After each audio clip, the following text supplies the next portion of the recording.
Salam sejahtera dan salam Sarawak Bersayang bersama saya Janet Bennett.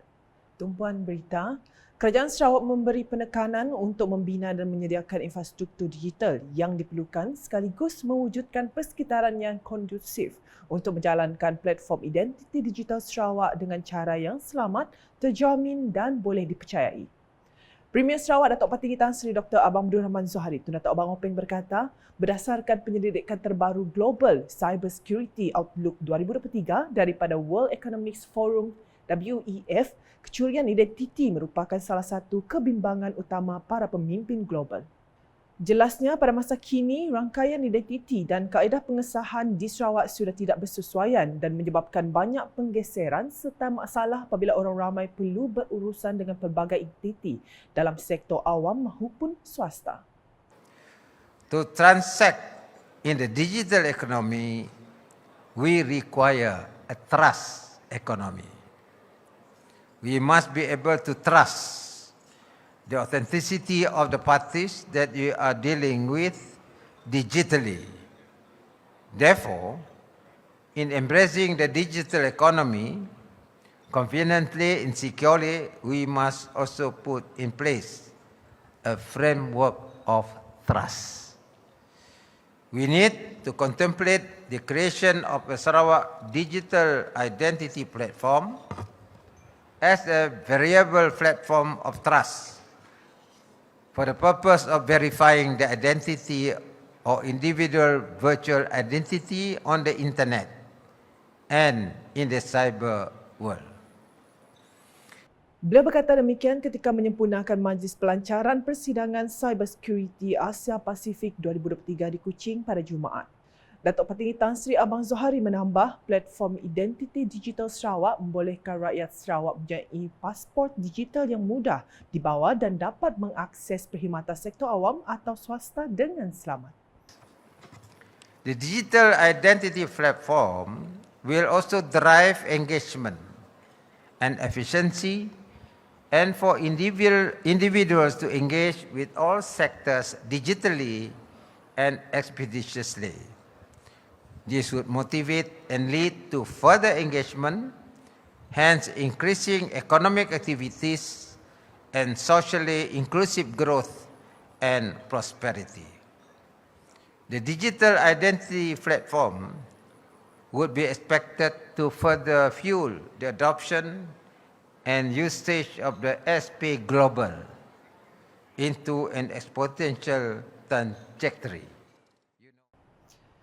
Turut hadir Timbalan Premier Sarawak Datuk Seri Profesor Dr. Sim Kui Hian, Menteri Komunikasi dan Digital Ahmad Fahmi Mohamed Fadzil, Menteri Utiliti dan Telekomunikasi Sarawak Datuk Julahi Narawi, Setiausaha Kerajaan Sarawak Datuk Ahmad Muhammad Abu Bakar Mazuki, Timbalan Menteri Pengangkutan Datuk Dr. Jarib Susil, Timbalan Setiausaha Kerajaan Sarawak Perancangan Ekonomi dan Pembangunan Datuk Dr. Muhammad Abdullah Zaidel, Timbalan Setiausaha Kerajaan Sarawak Operasi Datuk Hee Chang Ki, Pengerusi Sarawak Information System Sdn Bhd Sains Datuk Partinggi Tan Sri Dr. George Chan Hon Nam, Pengerusi Perbadanan Pembangunan Ekonomi Sarawak SEDC Tan Sri Datuk Ahmad Dr. Abdul Aziz Datuk Hussein dan dif-dif kenamaan yang lain.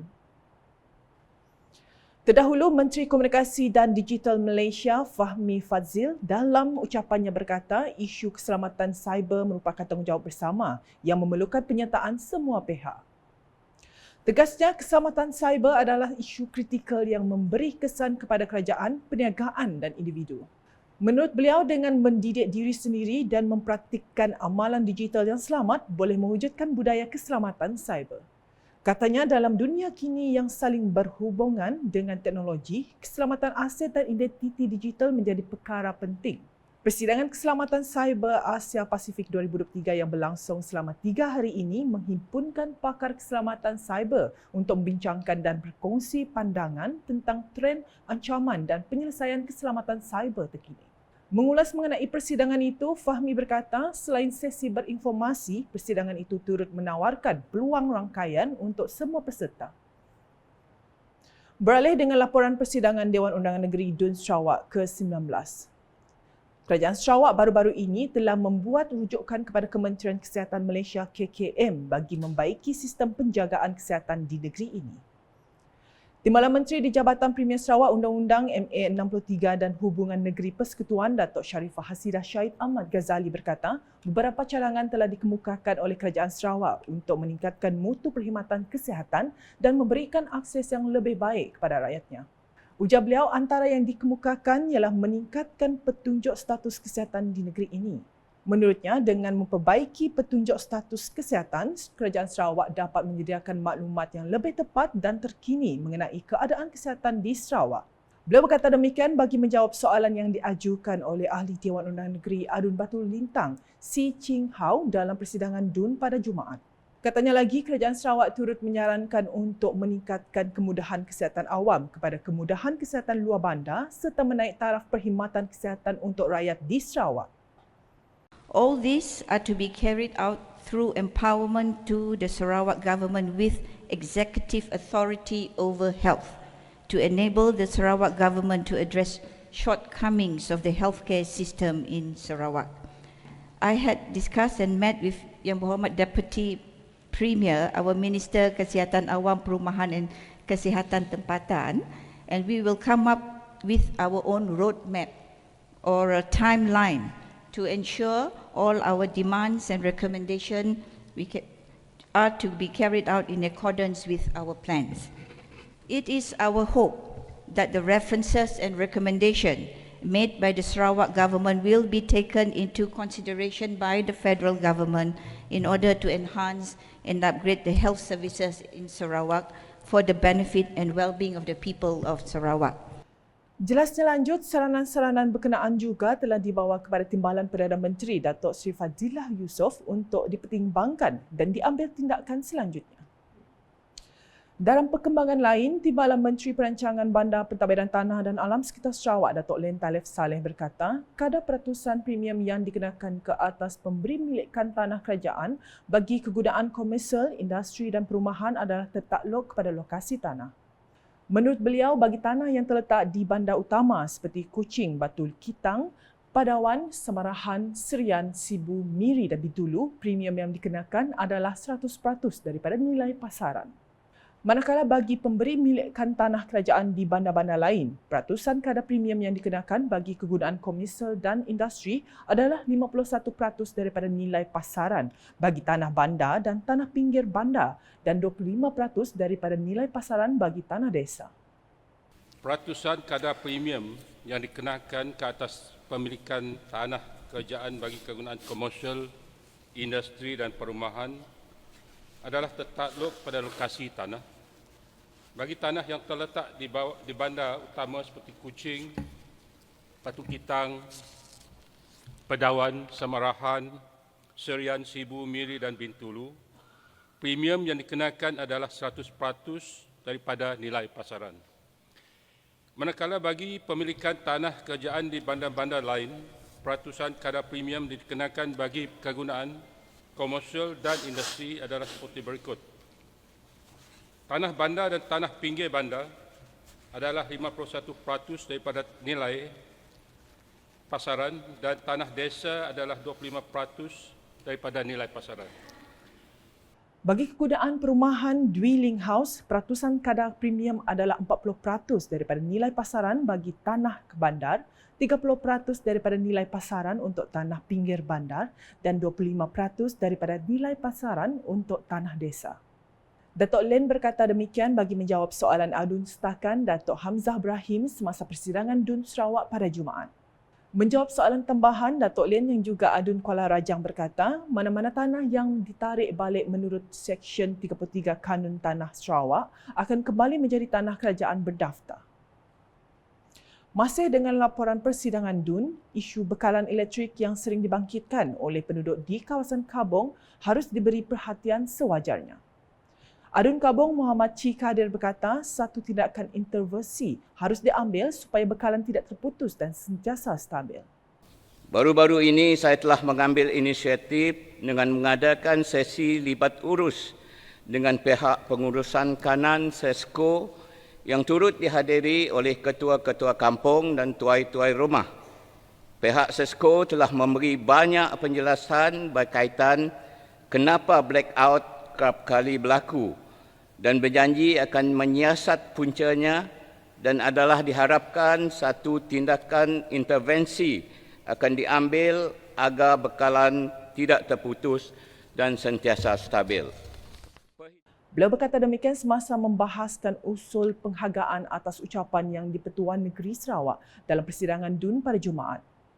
Muhammad Cik Kadir menambah, bekalan air juga antara isu yang perlu diberikan fokus susulan beberapa kampung di Kabung mengalami masalah bekalan air ketika sambutan Aidilfitri yang lepas. Beralih dengan laporan berikut, Tabung Pendidikan Lembaga Kebajikan Anak-anak Yatim Sarawak Peryatim telah berjaya memberikan bantuan kepada kira-kira 325 orang anak yatim di sekitar Kuching, Sibu Miri dan Bintulu. Menariknya, inisiatif ini tidak terbatas kepada anak yatim Islam sahaja, malah terbuka kepada anak-anak yatim dari latar belakang agama yang berbeza, termasuk individu yang bukan anak yatim tetapi hidup dalam keadaan yang terpinggir. Yang di-Pertuan Majlis Islam Sarawak merangkap pengerusi Peryatim Sarawak, Datuk Mistu Taha menjelaskan pihaknya bertanggungjawab untuk menjaga dan memberikan anak-anak yatim ini sepenuh perhatian, termasuk menyediakan pendidikan di mana sahaja mereka ingin belajar. Kita ada tabung pendidikan peryatim yang digunakan tabung ini untuk mana anak-anak kita di mana sahaja mereka nak belajar. Setakat ini kita telah ada 15 orang sekarang ini buat ada di universiti. Ada bidang diploma dan juga ijazah. Alhamdulillah, yang saya amat menarik ialah mereka kembali ke sini dan they give back to the tempat di mana mereka dididik dan sebagainya. Untuk makluman juga, yang ada di sini, kami berikan peluang kepada mereka. Apa yang mereka belajar, ingin ada yang minat bidang muzik, culinary, memasak, ataupun bidang-bidang lain, bidang silat dan sebagainya, dan sukan. Kami beri peluang kepada mereka untuk mengasah bakat mereka. Alhamdulillah, setakat ini, tuan-tuan semua, tidak ada masalah kepada kami menjaga anak-anak yatim ini. Beliau berucap demikian semasa Majlis Ramah Tamah Aidilfitri Peryatim di Kompleks Kebajikan Laila Taib Kuching pada Jumaat. Datuk Mistu yang juga naib Presiden Peryatim Malaysia turut berterima kasih kepada semua pihak yang telah membantu dan menyokong usaha mereka. Baginya, bantuan yang diberikan bukan semata-mata kerana simpati tetapi sebagai penghargaan terhadap nilai-nilai dan potensi yang terdapat pada anak-anak yatim berkenaan. Majlis itu telah disempurnakan oleh Timbalan Presiden Sarawak, Badan Amal Tenaga Isteri-Isteri Sabati, Datuk Dayang Mulia Datuk Awang Daud bagi mewakili Presiden Sabati, Puan Sri Datuk Amah Jumani Tun Tuanku Bujang dengan simbolik mencucuh pelita atau menyalakan api diikuti dengan sesi memotong pulut kuning sempena menyambut ulang tahun Peryatim yang ke-30 tahun. Sedikit berita sukan, pasukan Johor Darul Takzim JDT mengukuhkan cengkaman mereka di pesada Liga Super selepas melangkah kemenangan 4-0 ke atas Kuching City FC KCFC di Stadium Negeri Petrajaya pada Jumaat. Penggempur berbisa JDT Fernando Martin Forestieri menghukum tuan rumah seawal minit keempat selepas memanfaatkan situasi kelam kabut di hadapan gawang KCFC. Forestieri sekali lagi menjadi duri dalam daging KCFC apabila mudah menjaringkan gol kedua pada minit ke-36. Kemasukan Abdallah Sudi pada babak kedua menambah sengat di jentera serangan KCFC, namun gerakan lincahnya sering dipatahkan oleh gandingan bek JDT yang diketuai Matthew Davis.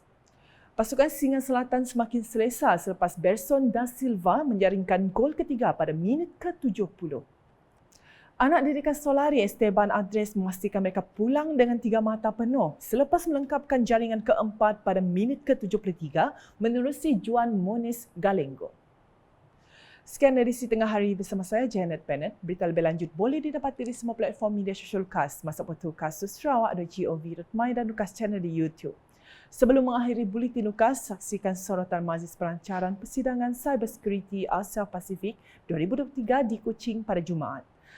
#Meja Berfakta, salam UKAS.